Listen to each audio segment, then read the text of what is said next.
It did, especially after you read those numbers on the markets. Thanks for that, Jessica Lemazurier in the newsroom. Here's one for quiz night at the pub. What do King Louis XVI, Marshal Pétain, and Jacques Chirac have in common? They're, as of now, the only French heads of state to stand trial. But the latter was not to be found in court this Monday on the opening day of his corruption trial. Over the weekend, attorneys producing a document claiming the man who was French president for 12 years is suffering from a condition that could be a symptom of Alzheimer's disease. We're going to examine that claim and the charges that have been hanging for years over the 78-year-old Chirac. We'll look specifically at the tricky issue of putting political leaders in the dock in France. And why not? We're also going to talk about it elsewhere. A topical issue this Monday in places like Egypt and Iceland, as you'll see. Today in the France 24 debate, Chirac on trial. And with us to talk about it is a columnist for the Sunday Telegraph, Anne-Elisabeth Moutet. Welcome. Let's welcome as well attorney Ron Sofer, who knows the intricacies of an often complicated French judicial system. You work for practice for both the New York and Paris bars. Alberto Romagnoli, Paris correspondent for RAI Television, and Ana Navarro Pedro, journalist for the Portuguese news weekly Visão. Welcome to all of you, and we want to thank you for weighing in on the conversation on the France 24 Debate Facebook page and on Twitter, where our handle is at Francois F24. As you may have heard in the news, Ron Sofer, the judge in the case, or the court in the case, saying that the trial can proceed without the former French president. What's your reaction? Well, I think that it is very strange to try someone who doesn't have the mental capacity to be tried. I do not understand how his lawyers can respond to the accusations on his behalf. It is permitted under French criminal procedure code, but I'm not sure that it will withstand the scrutiny of the European Court of Human Rights. Should the other co-defendants be found guilty, they will for sure attack this decision and say that they did not have a fair trial because the main protagonist in this matter was not there to be questioned. And though French criminal procedure does not consider a co-defendant as a witness, the European Court of Human Rights does consider a co-defendant as a witness, and they will say that they had an absolute right to question the main protagonist in this matter. I think that it is very strange to try a person who does not have the capacity to do so, to stand trial. This business of co-defendants is very important. Let's talk about that now, because we can talk about the fact that it's not just one it's not just one case that's being tried. And another strange thing is it's being tried in two separate places. In one court, Jacques Chirac faces graft charges on his own.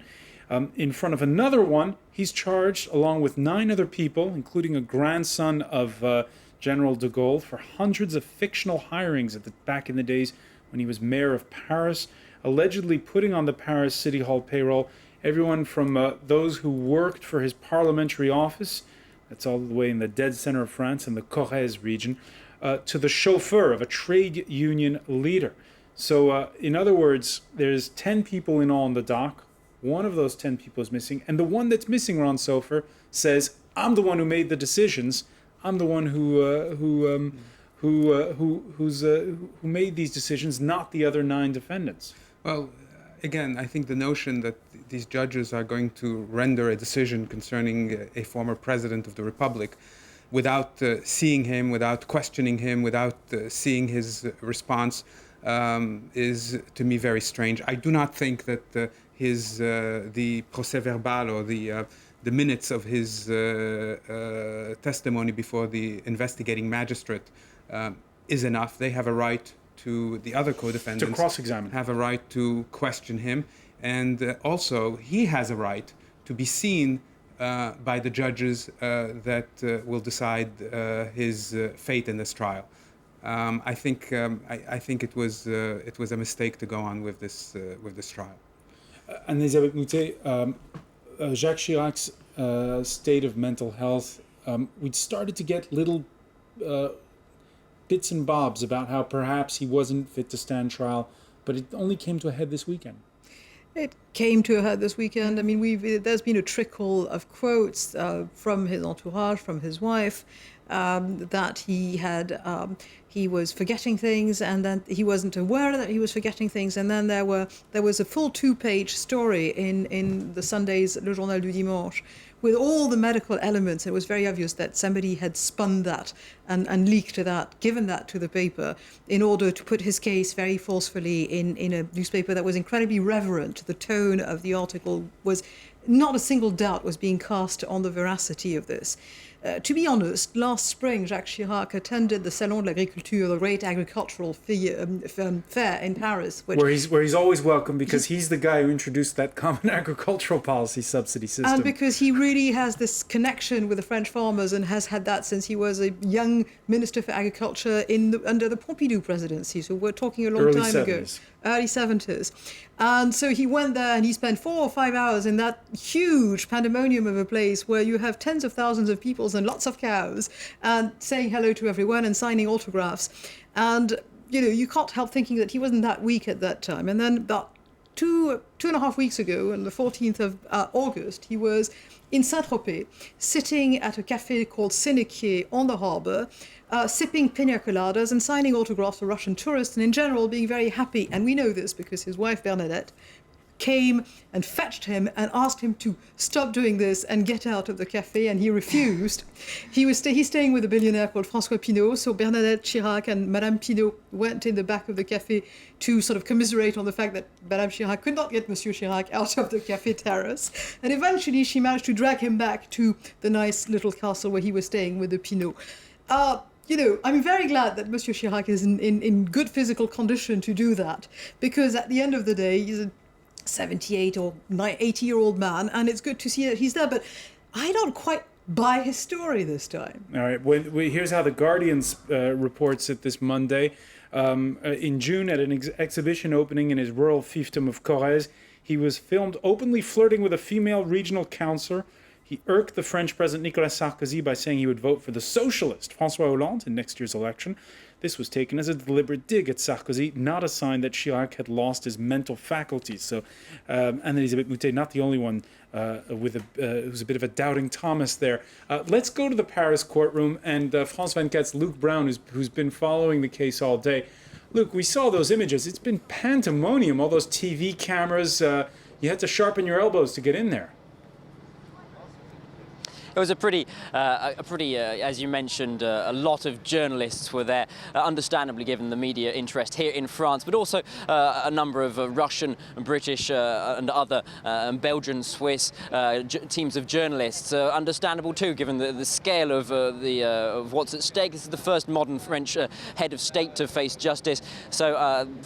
For those reasons that they were all there. They were all there as well, also to hear what the ruling was from the presiding judge Dominique Boutet of this tribunal, and their ruling did already come in this first day. Is that Jacques Chirac, as we have heard, will not have to face justice. His lawyers will have to do it for him. He will not have to answer those questions. As I said, it's his lawyers that are going to have to represent him. That, of course, does mean that the trial will have to continue. It continues from tomorrow. So Jacques Chirac is still very much facing the justice and the possibility that he could well be condemned. But so, as I said, that does start tomorrow with an in-depth look at the dossier, according to the judge. And how do his 9 co-defendants feel about having to show up for the trial and not him? Well, I'm sure they're pretty rather upset to a certain extent that they are now carrying the can to a certain extent. Before the hearing began, one of the lawyers for Rémi Chardon, one of his former aides when he was the mayor of Paris, one of his lawyers actually came out and said, well, there's no point in this trial going ahead if the main accused party, that is to say Jacques Chirac, is not present. Basically, that kind of of, to a certain extent, that does empty the entire process of its utility. But that's perhaps understandable given that he defending his client's interests, is pushing for a dismissal. Luke Brown, many thanks for that. Luke Brown reporting there from the central courthouse on the Ile de la Cité in Paris. Anne Navarro, Pedro, your thoughts on this? Let's be a little bit cynical. I'm not sure that the fact Jacques Chirac is not sitting during his trial is going to hurt that much the co-defendant or the co-accused. Because, first of all, let's not forget that in French law and in the French procedure, we do find that there is a very thorough investigation before bringing people into court. So it's not like in the Anglo-Saxon system where a prosecution has a case, but the defense might, just so a lot of it rests in writing on what the investigating magistrate said. Yes, there is a lot of statements by Chirac, one that has already been evoked. He said, I'm responsible, not the people who were under me. And that is like being, written on the wall. That stands on trial. Everything that was said before, it's going to stand on trial, and it's going to be used by the other co-accused. And secondly, there is a tradition in France when you have several people standing trial and one of them is missing, the other ones charge the one who's not there like hell. So it's going to happen to Chirac. So I don't see why they should be so scared. Of course, it's the rule of the game to say no, the most important accused is not here, so let's dismiss the case. No, they have plenty of arguments to use in this new situation. For the former French president back in December of 2007, again said, I'm the one who made this decision. I'm the one who was in charge of those hirings.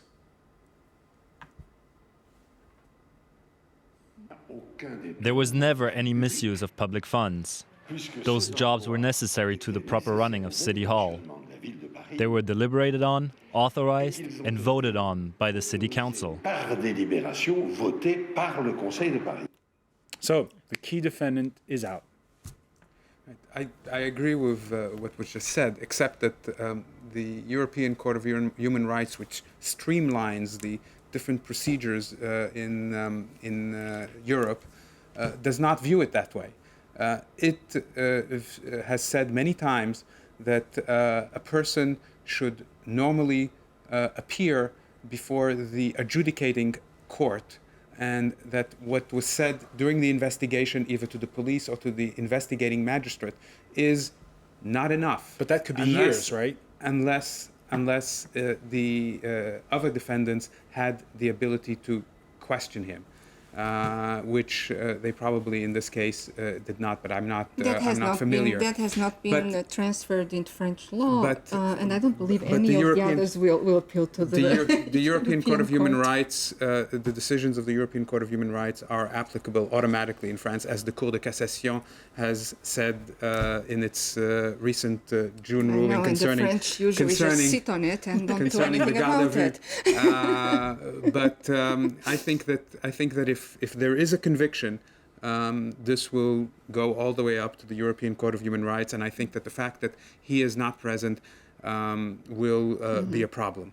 Alberto Romagnoli, what strikes you when you see this ruling? It strikes me that we are discussing a trial after all of us. We have been covering another trial, the Strauss-Kahn trial in New York, and I think that France has a problem like Italy. It is a culture shock, the two different judicial systems. Exactly, that the justice is justice if it arrives in a reasonable length of time. If justice comes after 20 or 30 years, is history, is not justice anymore. So I think that the problem is that once again the former president is perceived as a citizen that is not like the others, because I think that another person would have not been treated the same way. So I think that it's a problem, because citizens have the feeling that political leaders have a treatment different from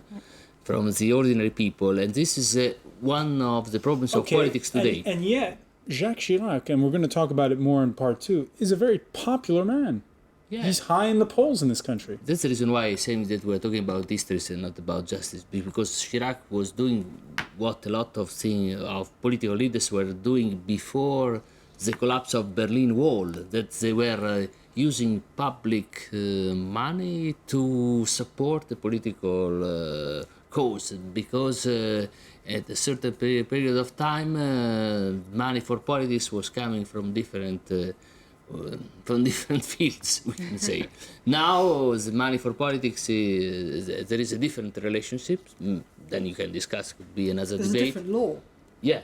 as well. There's a law on party finance which dates back to 1988 and which is now more or less actually much more applied than you'd think, where the accounts of every political campaign are audited to the last centime, and you can be invalidated. So the whole thing has become much more transparent in the system in France. But I think Or sophisticated, depending on how you look at it. well, I think French citizens make a very clear difference between personal profit and dodgy financing for political parties. And I don't think they hold it very much against a politician if the politician has confused the state and the party coffers.